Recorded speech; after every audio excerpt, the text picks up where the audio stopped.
Welcome. In this video, I'll show you how to connect ClickFunnels to Shopify. All right. As you can see here under ClickFunnels, Shopify integration is now unavailable. All right. It's pretty unfortunate, but don't worry. There's still a workaround. Okay.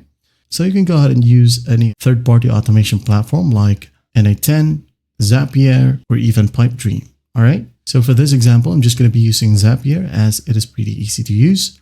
Like so, just go ahead and go to zapier.com and hit on enter.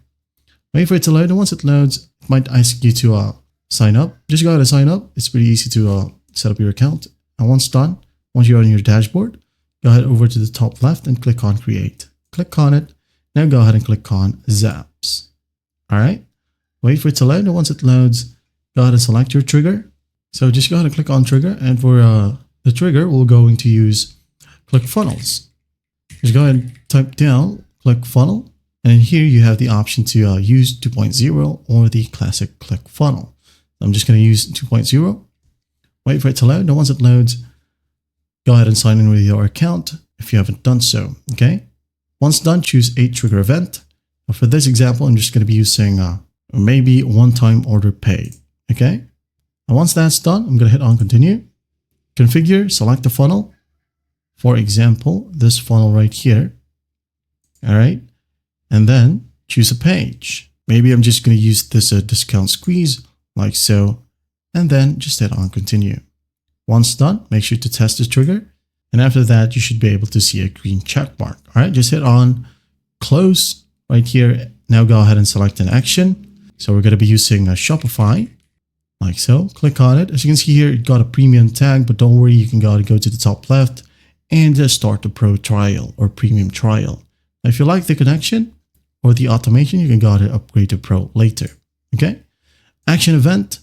If there are one-time order paid from ClickFunnels, you can go ahead and choose add line item to order, add tag to customer, create blog entry, and some other options right here, or even create a product. Okay. Or even update an order. Just go ahead and select what you like right here, and then go ahead and sign in with your Shopify account. That'll be a pop-up window.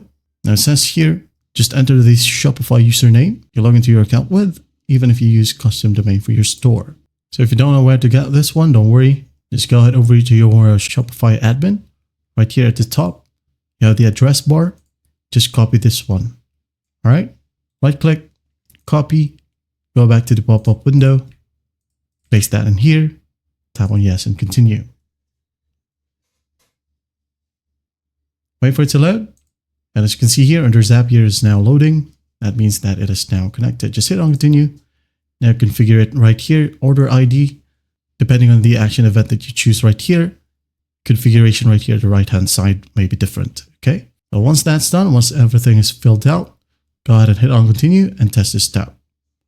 Now, once everything is tested, you'll have a check mark right here. So all you have to do next is just tap on publish, right? When you hit on publish, it activates a workflow. So it basically goes online, allowing the defined actions to run automatically whenever the trigger event happens. So each time, if there are one-time order paid from ClickFunnels, Zapier right here will automatically update an order to Shopify. Okay? That's basically how this workflow automation platform works. And that is how you connect ClickFunnels to Shopify. Well, I hope this video helps, and I'll see you in the next one.